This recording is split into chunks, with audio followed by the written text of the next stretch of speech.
Hello, my name's Kevin, this is Dirty 20 Gaming, and this is the official release video for my new role-playing game.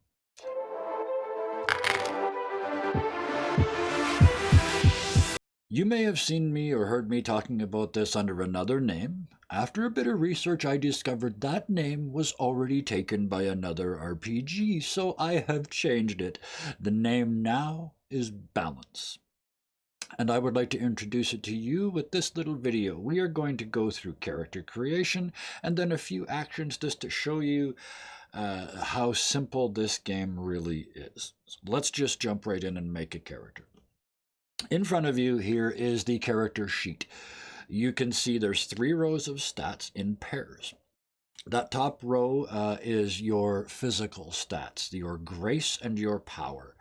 The idea behind that is these are things which require you to be sneaky, quiet, and technically apt with your fingers, or these are things that require punching, thumping, and breaking through walls.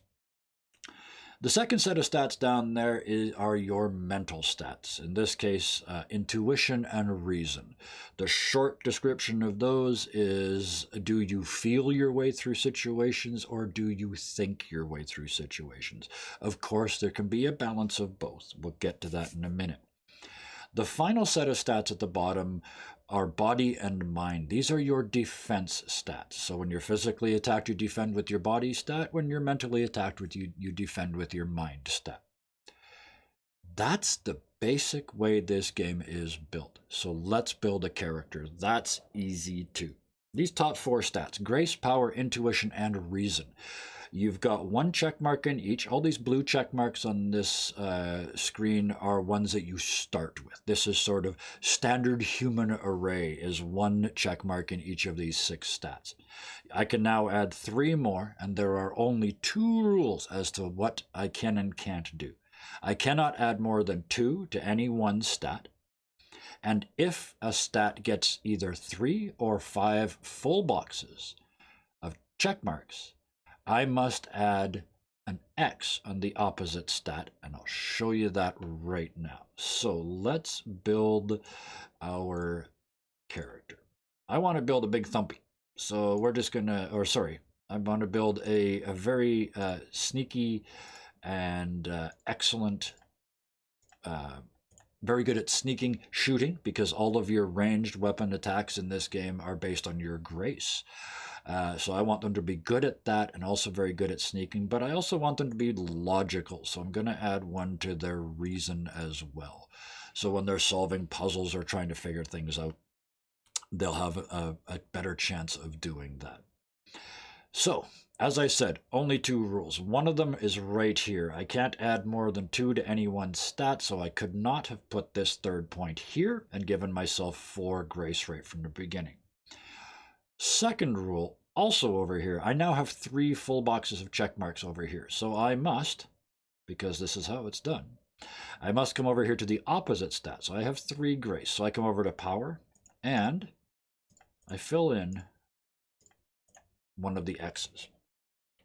We'll explain that a little more in a little bit. So next, we've got 2 points to spend down here in our defensive stats. We can put 1 on each side. We can put 2 on one side. For the purposes of this, I'm actually going to decide that this person doesn't believe in attacks on the mind can have much effect on them, so they're not going to bother defending themselves against. They're going to put all of their defense into body. I should mention one more thing. I have to back up a row here. Intuition is the magic stat. So if you want your character to be a caster and there's magic in the world you're playing in, this would be the stat that you would bump to increase your magical abilities. But we are almost done here. What's left to figure out is our wounds, how much damage we can take as a character. This again is split in body and mind, and it's again really simple. Number of check marks plus 2. So in the instance here, our body stat, we are at 5 of 5. And, if we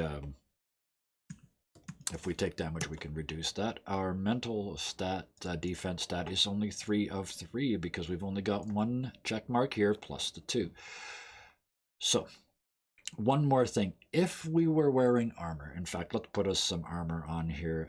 Let's do a level 2 armor. So, when you are attacked, your armor it reduces the attack by its current level in wounds. So if this armor was attacked and 3 wounds were done to you, 2 of those would be absorbed by the armor. But every time armor is attacked, it also degrades. So you would then lower the current level by 1. But that brings me to the main game mechanic. That's our stats. Our character is built as far as on paper is concerned. Obviously, backstories and motivations and all that stuff needs to be done. But for the mechanics of the game, this character is finished.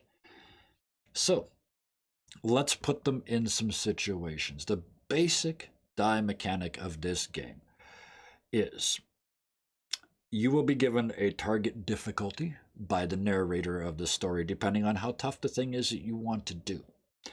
You will then roll a number of dice in the stat that you can justify using. You roll a number of dice equal to your check marks. So if I were rolling Grace with this character, I would roll 3d6s against the difficulty.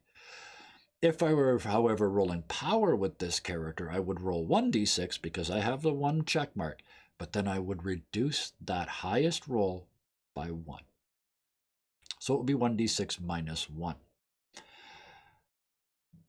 When you're defending yourself, you roll whichever is attacked. If your body is attacked, you roll, in this case, 3d6. Each 6 would prevent you from being damaged. And when you're attacking, you roll the dice appropriate for Grace for ranged attacks, Power for melee attacks, Intuition for magical attacks. And again, the number of dice that are given by your check marks, modified by your X's. And that really is how that works. That's your target number attacks. The only difference between that and physical attacks, which I've already talked about a little bit, is your target number for attacking and defending is always 6. Your target number for healing is always 5. So 5s or 6s heal 1 wound each. I have put these all in macros in Roll20 here because it's easy to do. So let's do some examples here. So let's say this character decides to sneak down a hallway. They want to sneak past the guard post. So they're going to use their Grace to do that. So they're rolling 3d6s. They say to the narrator, I want to sneak past this guard post. The narrator thinks to themselves, there's only 1 guard in there, they're bored, they're not paying attention, they're quite a distance away. This is going to be fairly easy. Let's make it a target number of 3. So the player would then roll, ask how many dice you want to roll. I'm rolling Grace, so I roll 3 of those. My target number is 3, as I've been told by the DM, narrator, whatever you want to call them. And you can see it's rolled it for me and told me that all 3 of them were successes. So this character didn't just sneak by, they flowed by in the shadows. Even the rats and the cockroaches did not see them go past. Then they go around a corner and find themselves up against a very heavy portcullis that they have to lift. And the narrator says, this is a target that you're going to have to use your power. There's no other way to do this. You haven't got anything to act as a pry bar. You need to use your power. This is a target number of 5. So as a character, you look at your sheet. I get 1 die because I have a power. I have 1 check mark, but I must reduce that roll by 1. So I roll 1 die, and my target number is 5. This is a fail. I did not adjust this, so this is actually a 1 that I rolled. So it is a fail, so they completely and utterly fail to lift this portcullis and are stymied unless they can come up with some other way out of this situation. That's basically how those work. And again, attacking and defending is exactly the same, except your target number is always 6. And there is one other very important thing to remember when attacking and defending. X's don't count. So in this case, if we were to get in a wrestle with somebody, we would roll 1d6 for our power, but we would not reduce that roll by 1 because of this X. If you're into the math, that's because you can't roll 6s if you're at -1, and you have to roll 6s to be successful in combat. So let's say this character sneaks around, finds another way around this portcullis and finds themselves in a room across the room from another guard. This guard is very alert and awake and in front of a door that they need to get past. So they pull out their hand crossbow and they shoot. Because it's a ranged attack, it's always your grace that you would roll. So you would roll 3 dice. And it tells me that I got 0 successes. That missed. For the purposes of this, I'm going to attack again because I want to show you what happens when you succeed. That's some more successes. So what this does show you is it's not easy to hit stuff when you're at lower levels. Look at this, 3 sets of attacks and still no hits. One more time. Here it comes. I can feel it. Oh, that's more no successes. It really isn't this difficult to hit in the game. Statistically, this is extremely unlikely. Let's just keep rolling and rolling and rolling. Oh my goodness. This, how many is that? That is now 1, 5, 8, 9, 11. That's 21 d6s with no with no 6 roll. This is extremely unlikely. There's a success. So they generated 1 success. The problem is the defender on the other side has a body of, let's call it 2. So they get to defend with 2 dice. They do not succeed. So they would take the difference, which is 1 wound, which they would keep track of here because it's their body wound. The same thing applies to magic. So let's say, for the purposes of this explanation, that we had a character that had an intuition of 4. And they were going to cast against somebody's mind. They would roll 4 dice to attack. Defense would be based on their mind stat, and the damage would be tracked on their mind counter. The thing with that is, if your body ever gets to 0, you are essentially knocked unconscious. You are out of the fight, effectively. If your wounds ever get to -2, you are in imminent danger of dying unless you receive immediate medical attention. Mind, in this case, is slightly different. If you are reduced to 0 mind, you are, the old phrase, hors de combat. You are no longer capable of fighting. But that's it. Going into the negative from there doesn't make it any worse.